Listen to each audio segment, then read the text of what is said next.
Nobody noticed what was happening inside that shelter. And that was partly because from the outside, it barely looked like a shelter at all. It sat on the open Kansas plain about 11 miles southeast of Dodge City, a low, rounded mound rising maybe 6 feet above the frozen ground, crusted over with a thin shell of packed clay and drifted snow. No windows, no visible chimney stack, no timber frame poking up against the gray sky. If you rode past it at a distance, you might mistake it for a dirt pile left over from a collapsed root cellar or a large animal burrow of some kind. You would not mistake it for a place where a man was living, but a man was living there. And that winter, the winter of 1886 to 1887, which old-timers across the southern plains would later call simply the snow winter, that strange, ridiculous-looking mound was the warmest structure within 30 miles in any direction. Nobody knew that yet.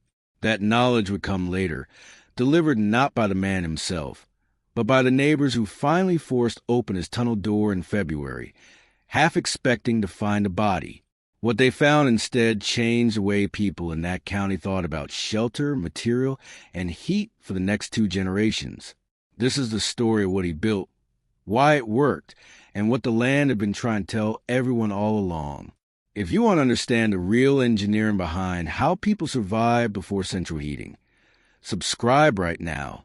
Every week we go inside a technique that actually worked when lives depended on it. Drop a like if you're already thinking about your own winter setup. And tell me in the comments where you're watching from. His name was Caleb Harrow. Not a name that appears in any official territorial record, but one that surfaces consistently across 3 separate oral accounts collected in Ford County, Kansas, during the 1930s as part of a regional homestead documentation project. Whether Harrow was his actual surname or a descriptive nickname given to a man who worked the soil like a tool dragged through dry ground, no one can say with certainty. What the accounts agree on is a situation he found himself in during the fall of 1885. Harrow was somewhere in his early 40s. He had been dryland farming a quarter-section claim, 160 acres, about 65 hectares, for roughly 3 years, growing sorghum and a small wheat patch, running a few cattle he had purchased on credit. He had come west from Ohio sometime around 1882, following the wave of settlement pushed along by the railroads and the promise of the Homestead Act. By 1885, that promise had delivered him a flat piece of windswept ground, a shallow well, and a sod-wall cabin that had partially collapsed the previous spring when 3 weeks of snowmelt soaked the earthen walls from inside and gravity finished the rest. The sod cabin was gone. He had salvaged the timber roof beams, maybe 4 of them, each about 12 feet long, and stacked them alongside what remained of the wall footings. That was his entire structural lumber supply. The nearest sawmill operated out of Dodge City, but the freight cost for enough planking to build even a modest one-room cabin was more than Harrow could put together before the cold arrived. He had perhaps 6 weeks before the first hard freeze would make construction impractical. This is the part of the story that gets lost when people talk about frontier ingenuity. Harrow wasn't creative out of inspiration. He was creative out of constraint. The land around him offered exactly 3 building materials in any real quantity.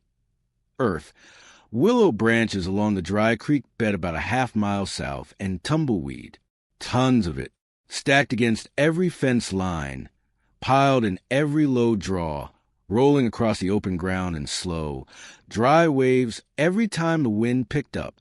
Every other homesteader in the county treated tumbleweed as a problem, a nuisance, a fire hazard in late summer, a mess in fall, something you burn off or push away from structures. Nobody built with it. The idea had probably never occurred to anyone as anything other than a joke. It occurred to Harrow because he had nothing else. He spent the first week of October watching the tumbleweed collect against a section of collapsed fence and listening to the wind test every gap in the salvaged timber pile. Then he started cutting willow branches. The structure Harrow raised over the next 3 weeks was roughly circular in plan, about 12 feet, 3.6 meters, in diameter at the base, with a dome profile that peaked at approximately 6 feet 1.8 meters at the center. It would have fit comfortably inside the footprint of a modern one-car garage. By every visual standard of the frontier, it looked temporary, fragile, and faintly absurd. But the physics inside it were anything but accidental. He began by digging. The floor was excavated 18 inches, 46 centimeters, below the surrounding grade. Not a dramatic depth, but a critical one. Soil at that depth on the Kansas plain maintains a relatively stable temperature year-round, hovering between 48 and 54 degrees Fahrenheit, 9 to 12 degrees Celsius, even when surface temperatures drop to single digits above zero. That underground warmth becomes what engineers today would call passive thermal input. Heat the earth donates to the shelter without any fire required. Harrow almost certainly didn't think of it in those terms, but he had likely noticed, as any farmer notices, that a root cellar stays above freezing through even the worst winters. He was applying the same logic at a smaller scale. The frame went up next, a skeleton of willow branches, each about an inch, 2.5 centimeters in diameter, bent into arching ribs and lashed at the peak with strips of rawhide.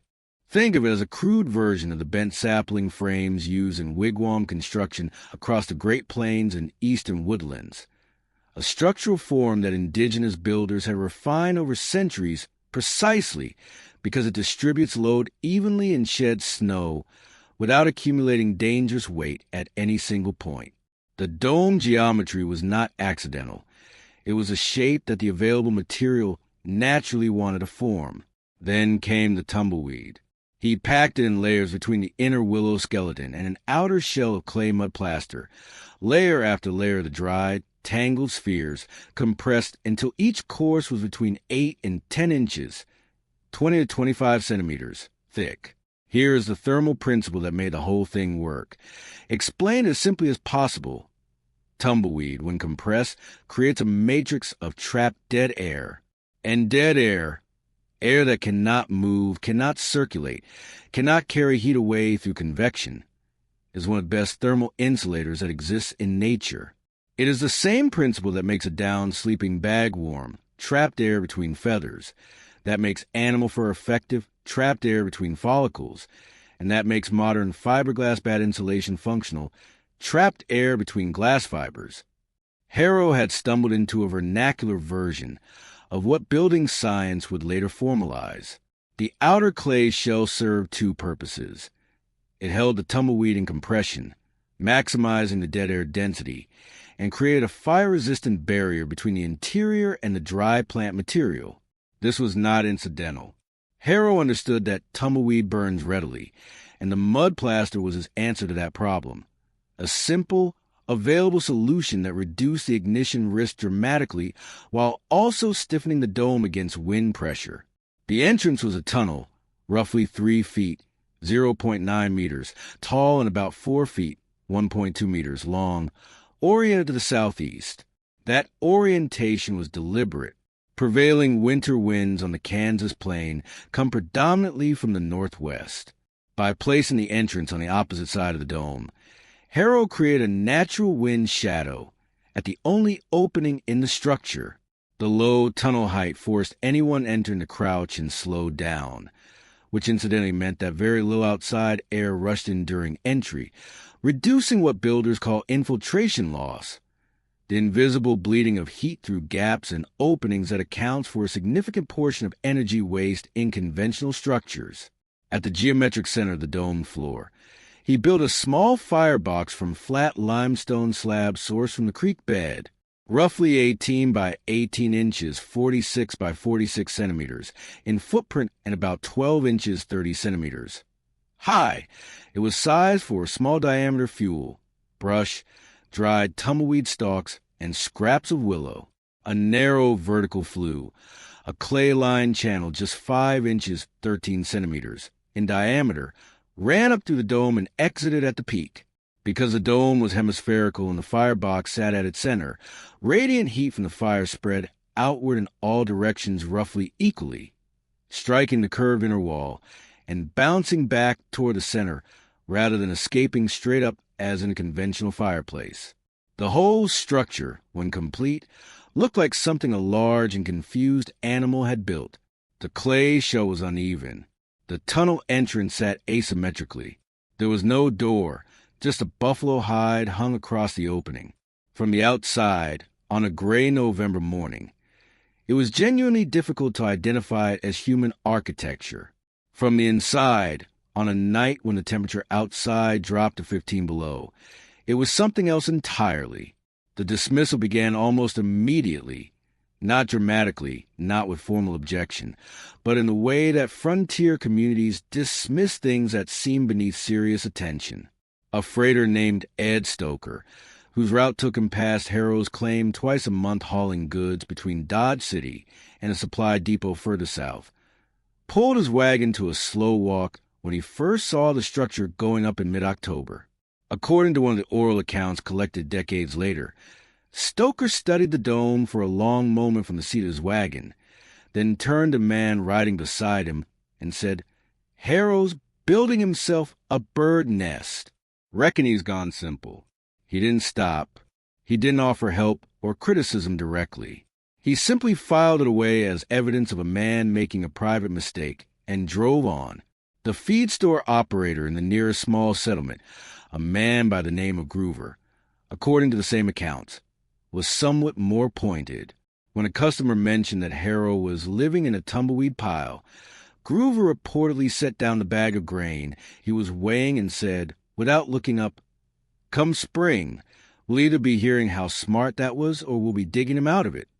It got a short laugh. Then business continued.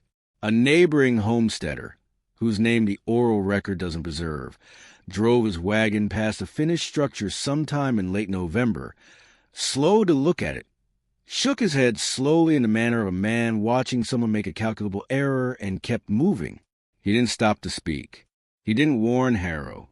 He simply disagreed with the construction silently and went home to his own cabin, where he was burning through roughly 2.5 cords of split cottonwood every week trying to keep the temperature above 40 degrees Fahrenheit, 4 degrees Celsius inside.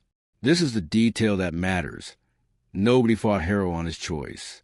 Nobody arrived to explain why it was dangerous or wasteful. The dismissal was the kind that comes from certainty, the comfortable certainty that the outcome is already obvious, that the question isn't worth debating because the answer is self-evident. The dome was weird. Tumbleweed was trash. The man had lost perspective, probably from spending too many seasons alone on a quarter section with no one to talk to. Meanwhile, Harrow finished plastering the outer shell, hung the buffalo hide across the tunnel entrance, stacked a small supply of dried brush against the interior wall, and waited for winter. He did not wait long. The winter of 1886 to 1887 came onto the southern plains not as a single event, but as a sustained siege. The first hard freeze arrived in late November, earlier than usual, and accompanied by a wind out of the northwest that the old-timers would describe later as a wind with teeth. Temperatures dropped to single digits above 0 Fahrenheit, minus 13 degrees Celsius to minus 17 degrees Celsius, across Ford County within the first week of December, and they did not recover. The brief winter thaws that homesteaders had come to rely on, those short stretches of 30s and low 40s degree F, roughly minus 1 degree Celsius to plus 6 degrees Celsius, that allowed firewood to be cut, livestock to be watered, and structures to breathe, simply did not come. By January, the situation across the southern Kansas plains had shifted from uncomfortable to genuinely dangerous. Sod walls, which depend on their density and dryness to retain heat, were being compromised by alternating freeze-thaw cycles that no one had planned for. When moisture trapped inside the earthen walls froze, it expanded, slowly and visibly, relentlessly, widening cracks and separating courses of stacked sod. Harrow's neighbors were stuffing rags into the gaps in their walls. One family, according to local accounts, hung every blanket and hide they owned across the interior walls of their two-room cabin, and still recorded temperatures inside the structure dropping below 28 degrees Fahrenheit minus 2 degrees Celsius during the worst overnight stretches. Firewood was the central crisis. The cottonwood and scrub willow that homesteaders relied on for fuel was wet from the early snowfall, slow to ignite, and burning cooler and faster than dry wood, meaning more was needed to produce the same heat. A family that had expected their wood pile to last a winter was recalculating by mid-January. 2 cords per week became 3. 3 became 4. Some families were sending children out in the cold to gather dried buffalo chips, the old fuel of the earliest plain settlers, because of its supply was running short. On the open plain, the wind was the real weapon. A conventional sod cabin or timber frame structure bleeds heat fastest, not through the walls themselves, but through the gaps, around door frames, under poorly fitted sills, through the chimney flue when the fire is low. In wind speeds above 25 miles per hour, 40 kilometers per hour, the rate of heat loss through infiltration increases dramatically as the pressure differential across the building envelope forces cold air in through every weakness. During several stretches of the snow winter, sustained winds on the Kansas plain exceeded 35 miles per hour, 56 kilometers per hour, for days at a time. Harrow's Tumbleweed dome had no door frame gaps, no window sills. The only opening was the southeast-facing tunnel, which the wind could not enter at full pressure because of its orientation and its low, crooked geometry. The dome itself, rounded and low, deflected wind rather than catching it. The hemispherical shape that makes a snow igloo aerodynamically stable was doing the same work here. And the tumbleweed walls, compressed and sealed under clay, held their insulating value even in sustained cold, because dead air, unlike damp earth, does not freeze, crack, or shift. From the outside, through February, the dome was almost invisible.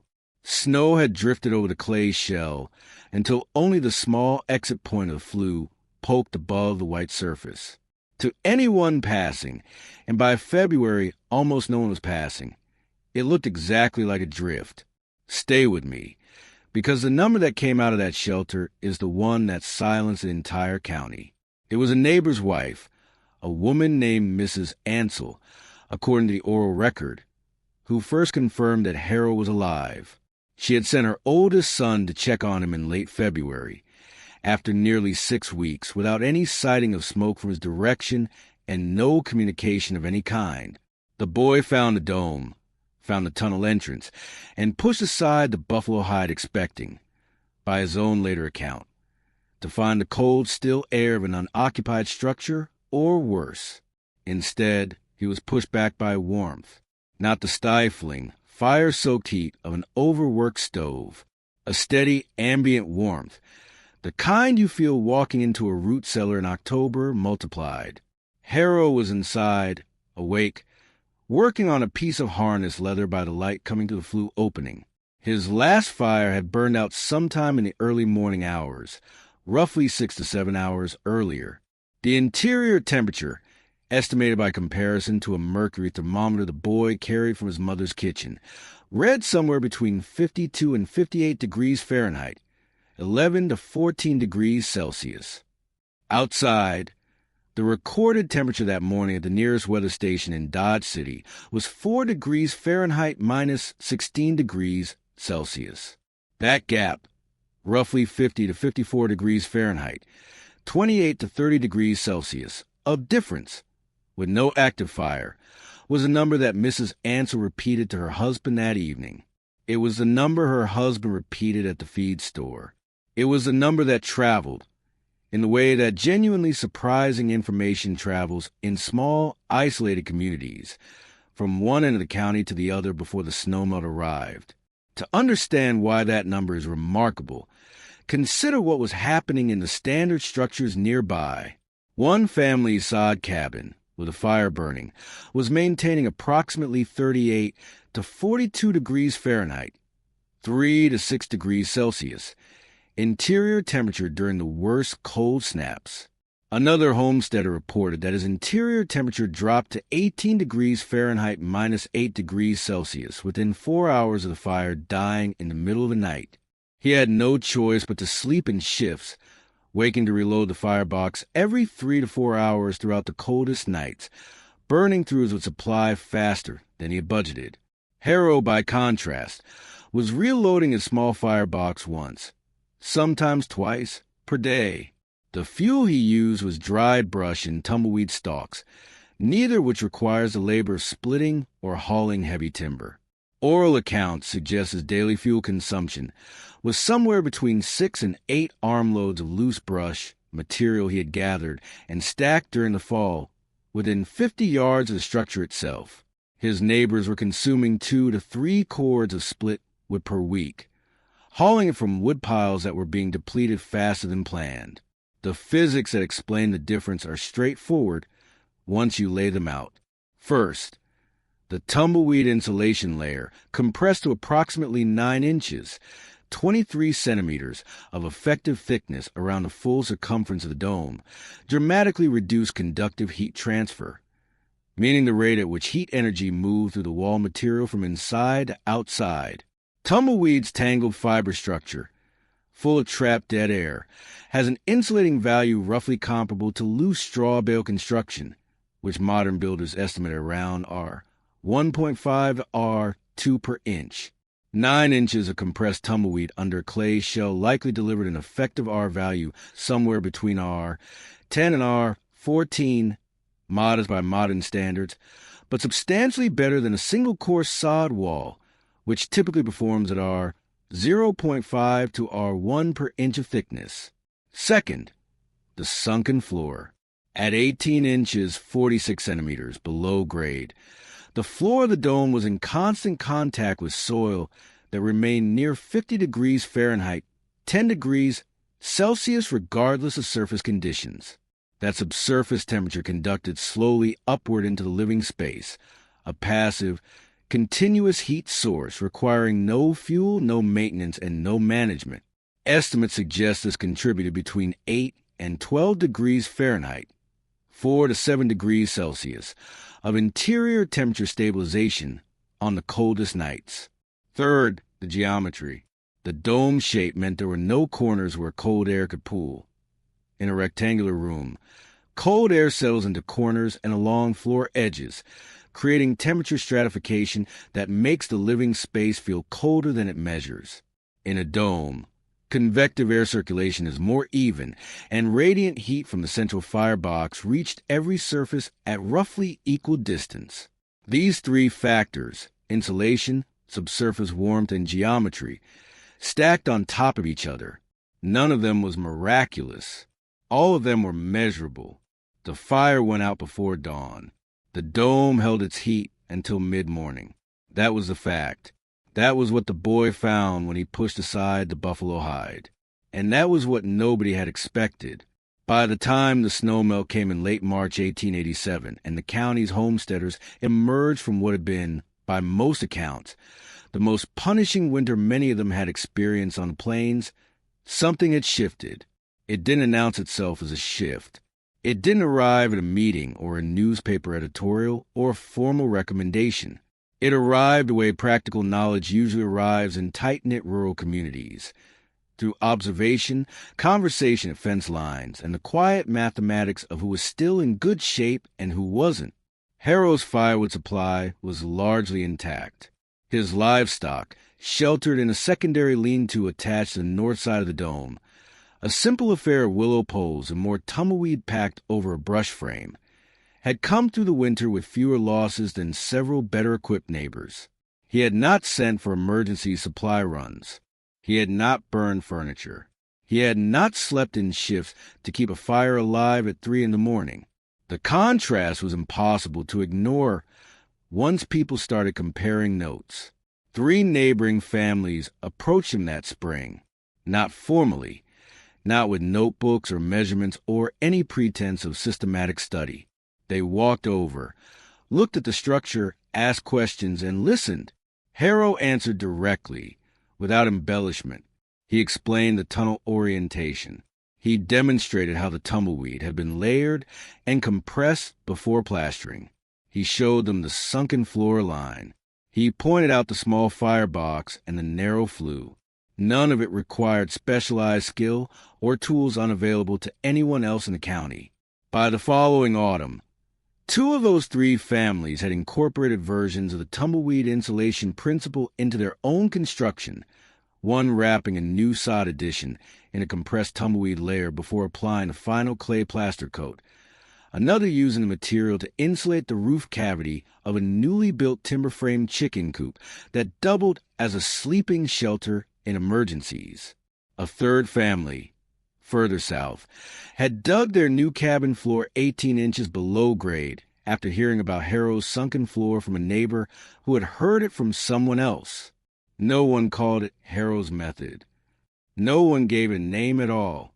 It was simply what you did when lumber was scarce and tumbleweed was everywhere, which, on the Kansas high plains, described most situations most of the time.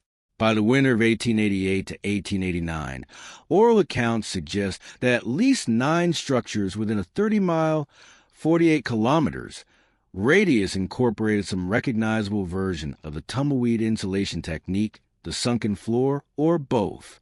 The adaptation was not uniform. Some used it for root cellar roofing. Some applied it as a secondary layer around existing sod walls. One family used a tumbleweed and clay shell to insulate a well housing that had been freezing solid every January. The knowledge moved the way vernacular knowledge always moves, not as a doctrine, but as a useful habit that made the next winter marginally more survivable than the last. Ed Stoker, the freighter who called it a bird nest back in October 1885, passed Harrow's claim again in the spring of 1887. According to the account passed down by Stoker's grandson, he stopped his wagon for the first time. He looked at the dome for a long moment. Then he asked Harrow, without preamble, where he had found the willow branches. He wasn't asking because he planned to build a dome. He was asking because a man who had made it through the snow winter with his firewood supply mostly unspent clearly knew something worth a moment of quiet attention. Harrow pointed south toward the creek bed. Stoker nodded, clicked his team forward, and drove on. That was the entire exchange. No apology, no dramatic reversal. Just a small, silent acknowledgement that the question, back in October 1885, had not been, has Harrow gone simple? The real question had been, what does Harrow understand that the rest of us don't? There's a version of this story where Harrow is a genius, where he sat down with a piece of paper, worked out the thermal mathematics, and deliberately engineered a solution that the educated builders of his day had overlooked. That version isn't accurate, and it's less interesting than what actually happened. What Harrow did was pay attention to what was available and stop insisting that building meant timber. That sounds simple. In practice, on the frontier, it was one of the most difficult cognitive shifts a settler could make, because the entire cultural framework of construction that every European-American homesteader had internalized since childhood said that a real building used lumber, stone, or brick. Everything else was temporary. Everything else was inadequate. Tumbleweed was not a building material. It was a nuisance that blew across your field and piled up against your fence. But the land had been offering that insulation all along. The physics were not invented by Harrow, and they were not new.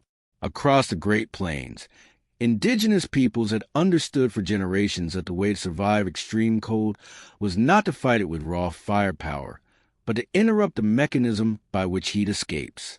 Buffalo hide teepees, positioned with their entrances away from prevailing wind, their poles angled to create a natural upward draft for smoke, their inner liner creating a dead air chamber between double layers of hide.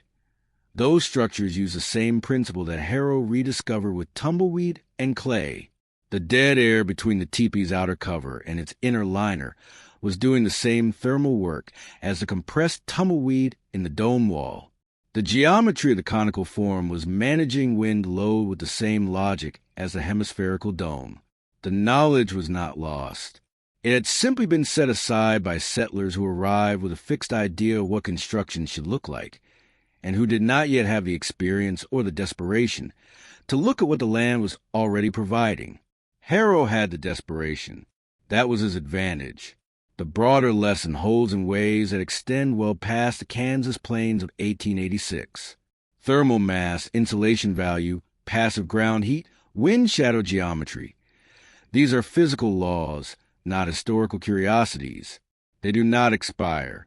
Anyone building a small off-grid structure today, insulating a root cellar, winterizing a cabin, or designing a livestock shelter is working with the same underlying physics that Harrow worked with, whether they know it or not.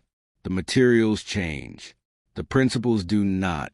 Dead air is still the best insulator that most people have never deliberately used. Sunken floors still draw warmth from stable ground temperatures. Dome shapes still shed wind and distribute radiant heat more evenly than rectangular rooms. A southeast-facing entrance still blocks northwest wind on the Great Plains. The snow winter of 1886 to 1887 killed cattle by the hundreds of thousands across the northern and southern plains. It ended careers, foreclosed claims, and broke families who come west with everything they had. The records of that winter are full of what was lost.